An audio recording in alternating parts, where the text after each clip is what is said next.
hi Andrew, it was a really great show, really appreciate it. Sorry, It's, sorry, you're not really supposed to be back here, mate. Alright, sorry. Who are you? My name's Joe, I'm from the Taste Funny podcast. What the fuck is that? Nobody knows, it's fine. I just wondered if we could talk about the show tonight on the podcast, it'd be really great. No. I think the answer is no. Can you just go back where everyone else is? Yeah. I mean, unless you want to, come. We've got a hotel down the road, but yeah, probably. Yeah, actually, that'd be better.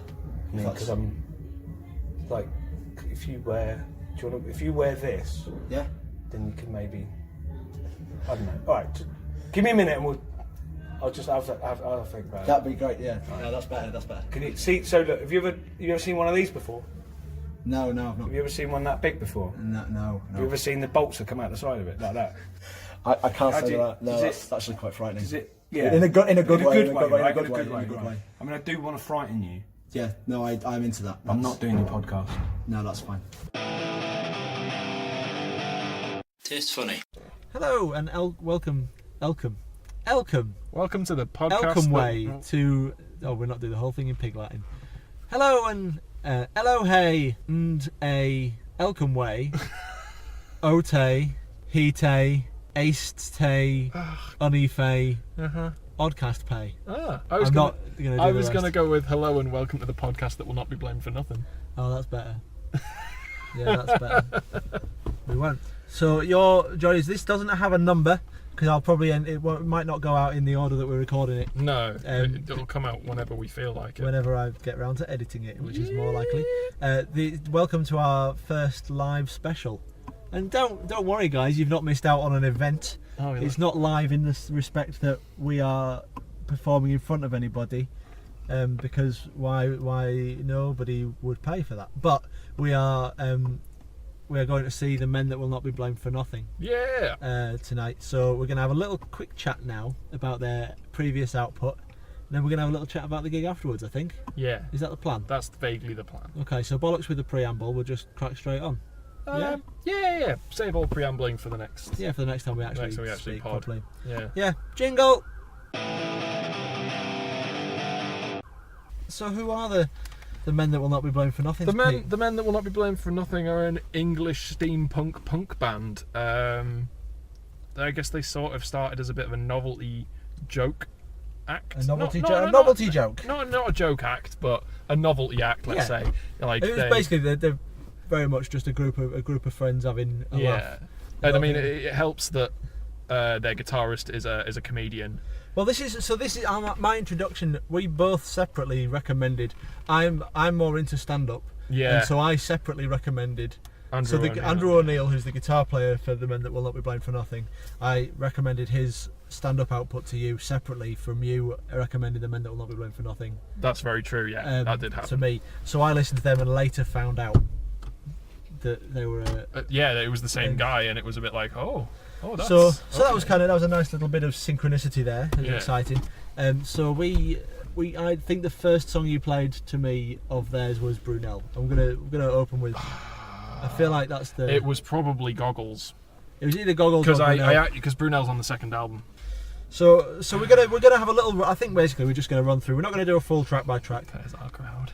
Yeah, they are. So we're currently sitting in the car at the top of the hill by the Clooney 2 in Newcastle, which is where the gig is, and we're very excited. But we can see a fuck ton of steampunks, steampunky people, and steampunks, metalheads, goths, heading down the hill. Pete's putting his docks on. I am sorry. There's going to be some banging because my docks are quite large. It's all right. We're fucking ready for this. Yeah. So we're going to open. We're just going to sort of chat through the albums. I'm not going to.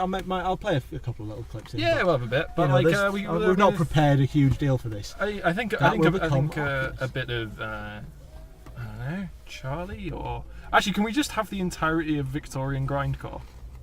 All 15 seconds of it, because I feel like that pretty much sums it up. I don't know what the rules are with that. Are you allowed to play a whole song if it is less than 30 seconds long?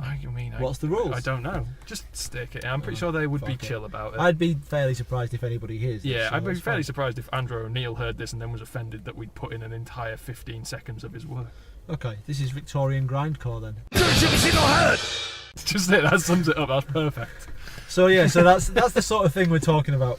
So yeah, as you say, basically their songs are all themed around Victorian life. Yeah, Victorian life and big historical figures of the time, and things that were happening socially and economically at the time. Yeah, later on. I guess that's later on. The first album is definitely more. They do get pretty serious though, quite a lot. Yeah, of the time. There's quite some fairly dark and serious topics. Yeah. So like the obvious sort of, you know, like as Pete said, the first album is a bit more of a comedy album. Light-hearted. There's so the Goggles, which, so as I say, the two that I probably would have first heard would have been maybe Goggles, Charlie, possibly Stevenson. Stevenson's great. So Stevenson is a song basically just cataloguing the four members of the Stevenson name. Yes.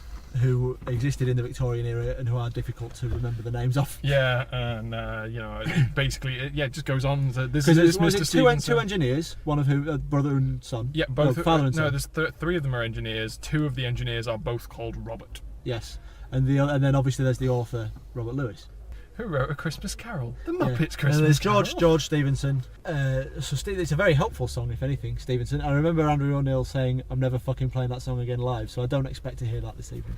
No, though they have said the first album is going to feature. Yeah, it's a 10-year anniversary. Is it? Yes. Yo, I didn't know that. Oh, now I'm super excited because they are definitely going to play some good stuff from the first album. Then, oh great! I'm looking forward to hearing Charlie and Goggles. Charlie was great last time. I remember seeing them before. Charlie was great live. Yeah, and, I wasn't really familiar with it, but you pick up on it. Yeah, it's pretty easy to sing along to. It's a fucking great tune.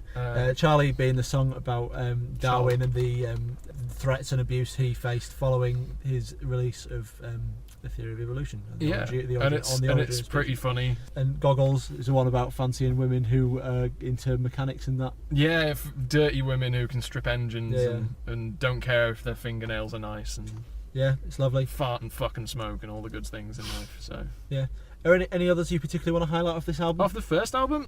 Bedlam is maybe one of my favourite. It's like completely inappropriate for me to ever sing it, just because of what I do for a living.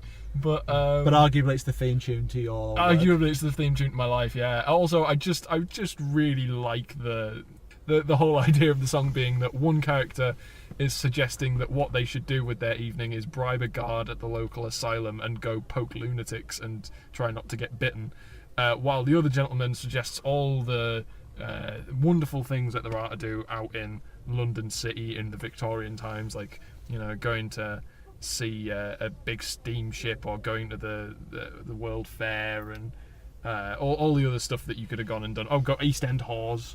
And the other guy's just like, no, I want to go poke lunatics. That's all I want to do with my evening. A perfectly reasonable discourse. Yeah. Yeah, no, I was listening to Bedlam on my way home the other day, and it's such a joyous little song, and like it's just fab. So yeah, should we play a little bit of Bedlam just for like, this is a taste from the first album. Okay, here we go. Slow down, see the numbers in the bedroom. Slip a jab boy, you can even touch you. These people, they can be rather bitey, so never turn your back on them, no matter what you do. Surely it is something else to see. You live in an age of new technology. London brings a wonderment, and much of it is free. Is there really nothing better than lunatics to see? No, let's slow down, see the numbers in the bedroom. Slip a jab boy, you can even touch them.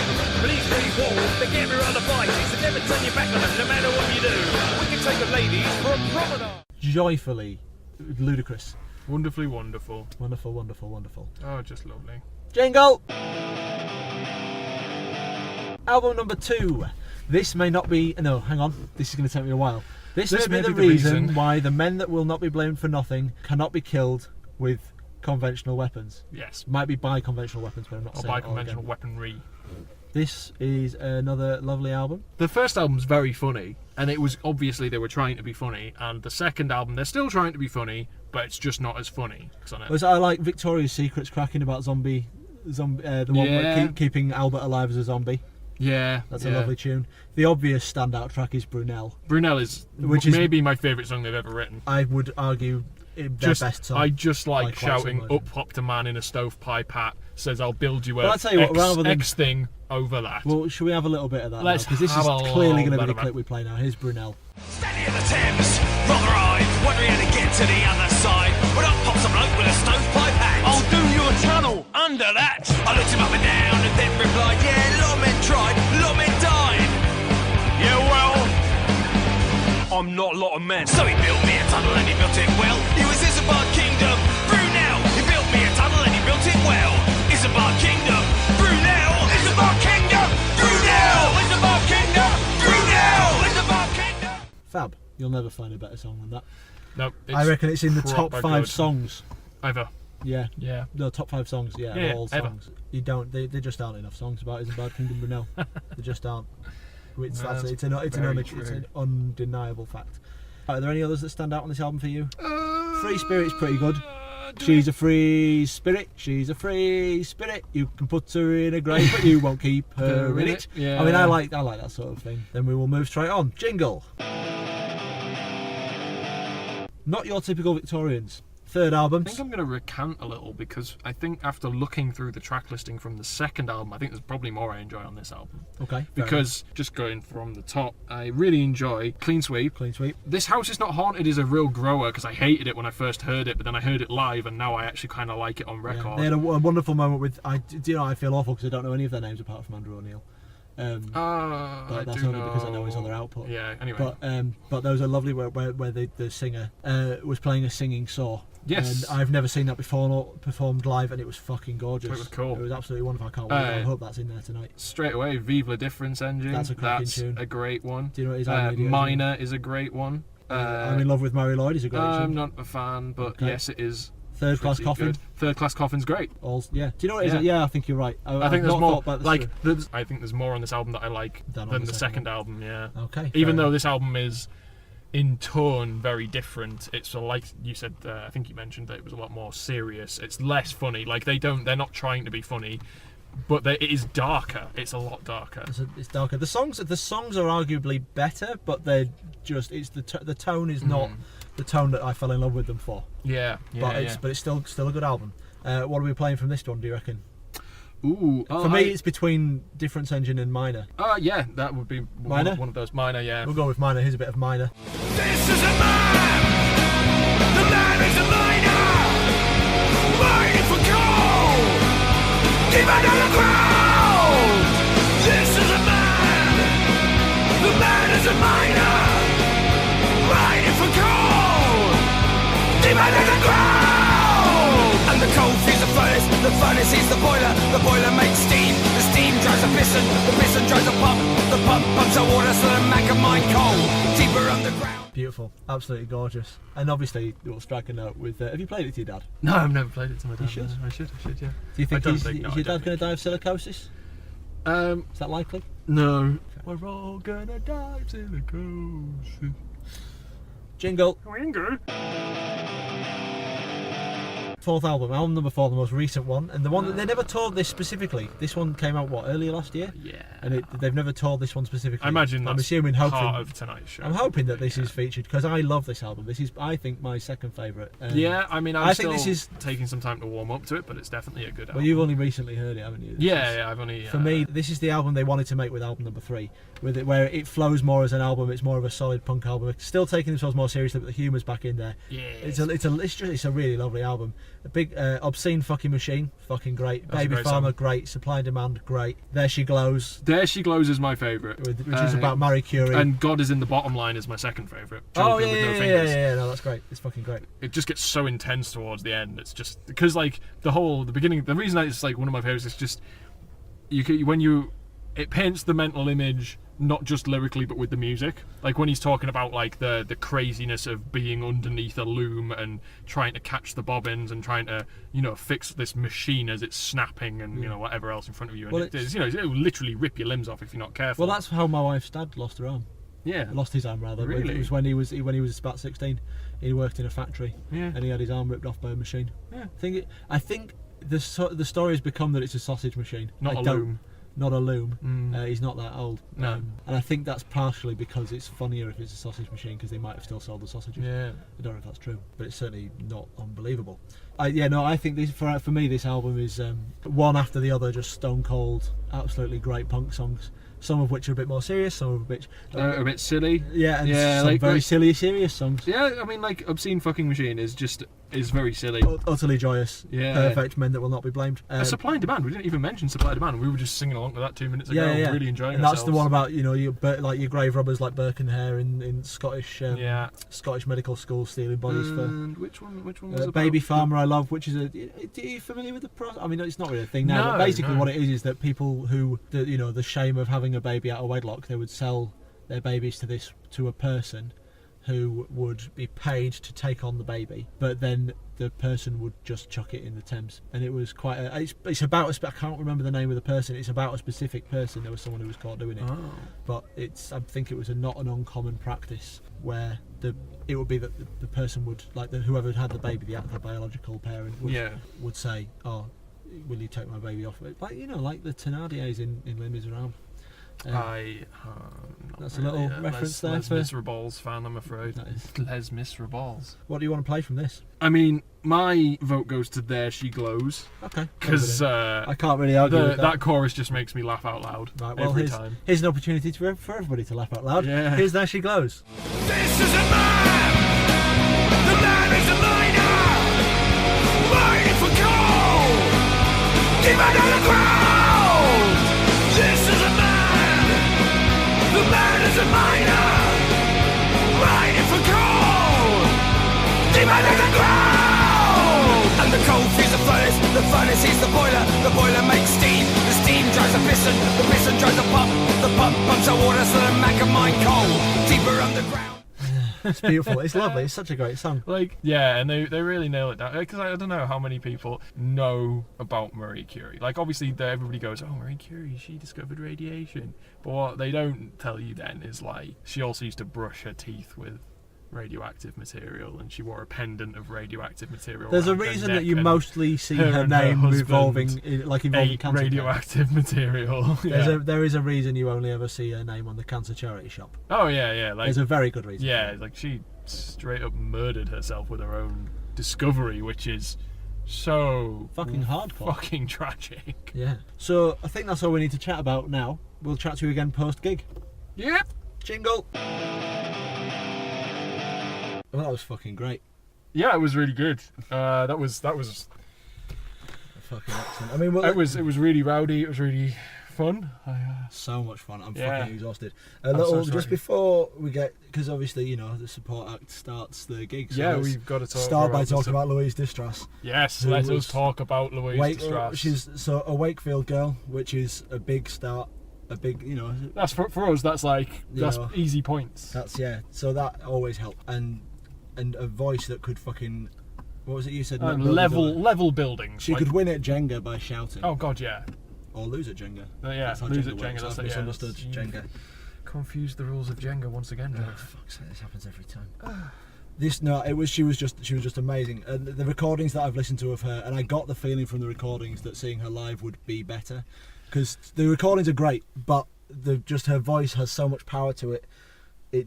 It lends itself to live. So if you get the chance to see her live, then do that. Yes. I'll play a little bit now of, I don't know what the song title was called, because obviously we've just seen her live, but it's the song, maybe the second to last second or to last song. one or the last one. Yeah, they were both belters. Absolutely belting. So here's one of those now, with probably a little intro from Editor Joe, just to tell you what actually it's called.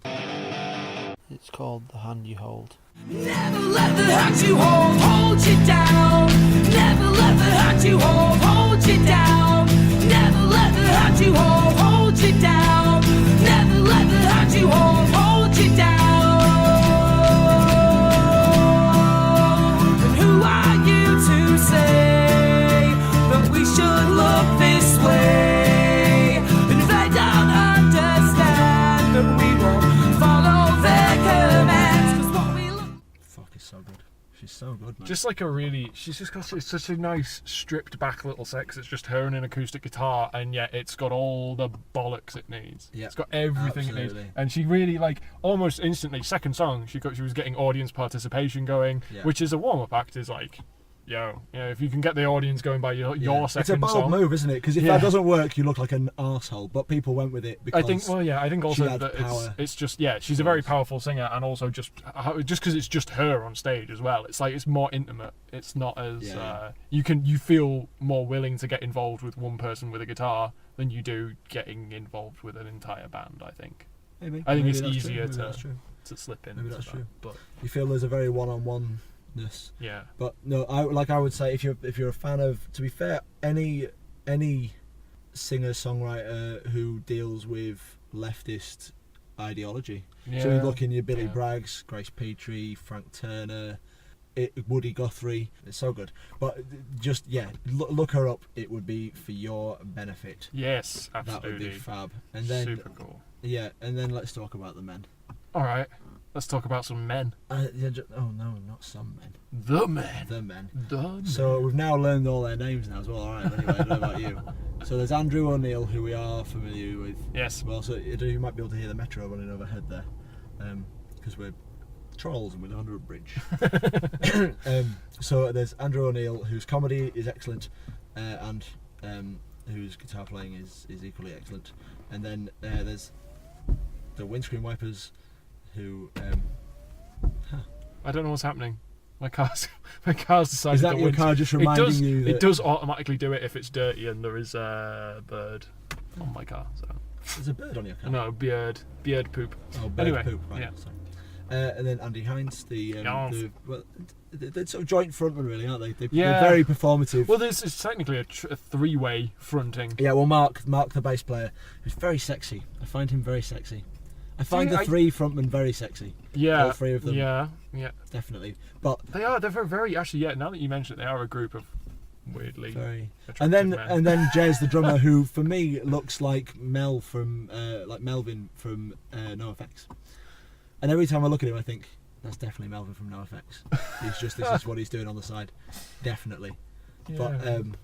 But no, it was just an absolutely stonking set. So they did, because it was their 10th anniversary tour, as we mentioned before. Yeah. They did a lovely. It started out as being a song from album 1, then 2, then 3, then 4. And then it all got a bit off the rails after that. Chaz and Dave cover, and then they did a bit of a Cockney sing along, and then they did the Kinks.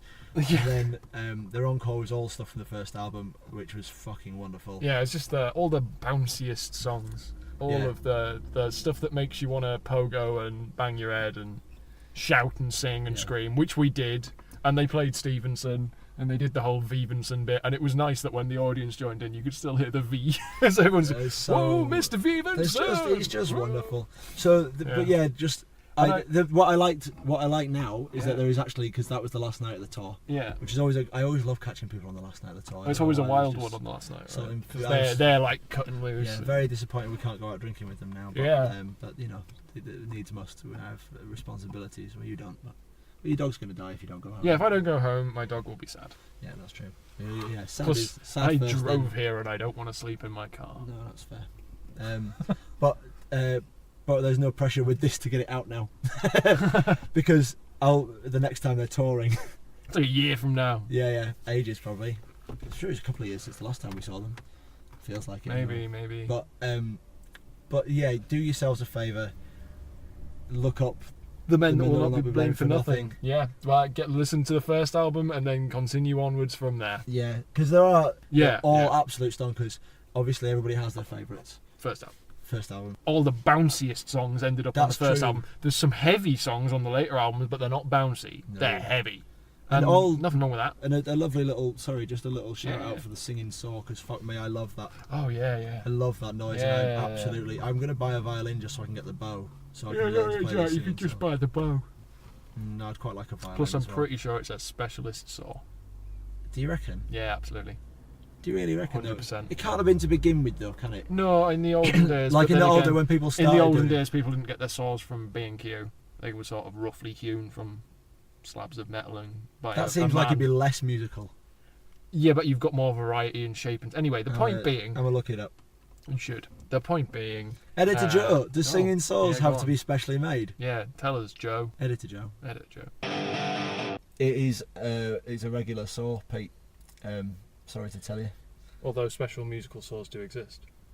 That's as may be, but you're not supposed to be here. This is just meant to be my bit. I'm editor Pete. Bullshit. You can Oh. fucking edit it then.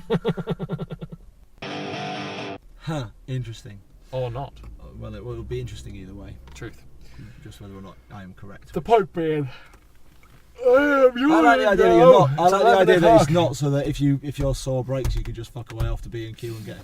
Because you're bollocks. If you've got a singing saw, if you play the singing saw which you rely on, Yeah. and then your saw breaks on a night of a tour, where are you gonna get another singing saw from? You got to go B&Q or home base singing or saw Focus back shop. in the day. Yeah, there aren't many of them around. The singing saw emporium, the Emsorium. I'm sorry. Okay. But yeah, I think the other thing that makes the first album brilliant is that because it was more of a sort of novelty comedy album than the subsequent albums, Yeah. I really like the little bits of chit chat. Because there's so much of it in the live show. They're quite happy to stop songs mid-song. Like, they stopped the first song mid-song to tell everybody to stand the fuck up and get to the front of the stage. That again, fucking like, excellent grabbed bit of everyone out of stagecraft. the seats and was like, get up here or we're not fucking playing. Yeah, And Andrew it's O'Neill just went and sat at the back of the room and made everybody move.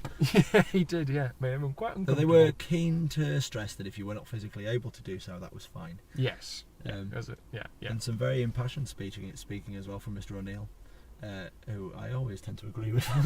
Well, he has a very sound point of view, Joe. Very much so, very much so. But my point being, like, the fact that they do these little bits where they'll stop and readily take the piss out of each other, out of the audience, out of the song, or you know, having those active bits in the song where they intentionally stop to crack a joke. Yeah.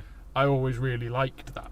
It was one of my favourite things about their early output. Well, I remember last time we saw them, I remember them quite specifically stating they were never fucking doing Stevenson again, and I'm assuming that's because you get bored shitless of it. Because presumably those bits stop being as funny if you have to do them every night. They changed them up, didn't they? Well, that's exactly it. Yeah, so you can play with them. So I think they're much more fun live, and you can keep having them in. Yeah. On the live show, even if they're not on the album. But it's certainly one of the appeals of the first album is just how fucking stupid it is and funny. Yeah, and just very, dumb and just funny. So funny. In a good way. Because as I say, Andrew O'Neill is a stand-up as well, and you should absolutely search his work out. Well, I think that's all from us. It is a great show. Go and see them live if you ever have the chance. Listen to their music, search out their comedy. I'm going to say we should really check out what the others do. Because this can't be their full-time job. Because they tour once every 2 or 3 years and release an album. I think they said they've been touring it for 11 years. I don't know if they do one every year. Well, they didn't do it here last time. True. But either way, just do some Googling. You've got the internet. If you're listening to this, you fucking bunch of twats. Yeah! So do that. Yes. And thank you very much for listening. And we'll speak to you again soon with whatever it is that we're about to tell you that we're going to be listening to next time. Jingle. Bye! So, you've had your nice, jammy, groovy time with King Giz. That you take it in turns rather than just from the Whizzlers. Don't be a prick every time. Well, just give me something you think I might genuinely It's not that like. I don't want to be a prick. I genuinely think that these other weeks are. I just that I don't want to. I could very easily give you heavy album after heavy album after heavy album that I think are mint and that I think you will enjoy. Like I think you thought you maybe enjoy Yob, or I thought you might enjoy some Devin. You know. Yeah. But I don't want to just bombard you with ridiculous heavy stuff. That's for me. I'll happily listen to it all day. In fairness, I've cut my hair off now, so I can't really appreciate. I can't headbang properly no more. Yeah, it's very upsetting. Shocking. It's alright, you don't need to be able to headbang to this record. The record I'm going to give you is by a Japanese band. They are called Melt Banana. I've heard of Melt Banana. Yeah. You fucking asshole. The Melt Banana, if you're not aware of them, maybe, are a Japanese noise rock band that are very firmly entrenched in their sort of hardcore punk roots. They're quite intense. People have described this album as having elements of grindcore in it, just purely because of the speed and veracity that it's performed with. Just this aggressive blast of sound, which in a lot of ways is what forms some of the basis for grindcore itself. And this is going to be a pretty intense listening experience. So the album I'm going to give you is called Cellscape. So yeah, it's their third from last album. I'd say that maybe their newer work is a bit more mature. Fetch and Bambi's Dilemma. Bambi's Dilemma was almost like a carbon copy of this album with some slight tweaks, i.e. the bassist left the band and they switched to either sort of one of the other band members recording the bass, or they used synthesized bass.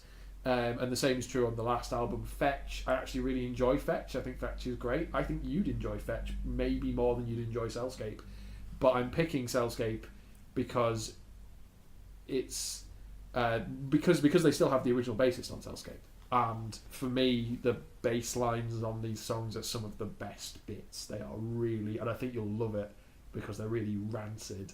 As in the band Rancid, not as in like the bass lines are smelly and off. The band really sort of fast punky bass. You know exactly what I'm talking about. Yeah, you know what I mean? And there's a lot of that going on with the original bassist. I friggin' love that shit. So that's why I'm giving you this album particularly. Also, it was the first Melt Banana album I ever gave a lot of time to, and it's just wall to wall bangers basically. No filler tracks, no weird obscure tangents. It's just there. It just is. It's not a very chill album. Your wife and child won't like it. It's debatable whether you'll find it tolerable listening, but I hope you do, because I fully enjoy this album. Good to know. I don't want to say anything else. I don't want to give anything else away. No, that'll do me. Cool. But first we're going to have a little clip of a track from Cellscape. So we're going to have the intro for Shield for Your Eyes, A Beast in the Well of Your Hand.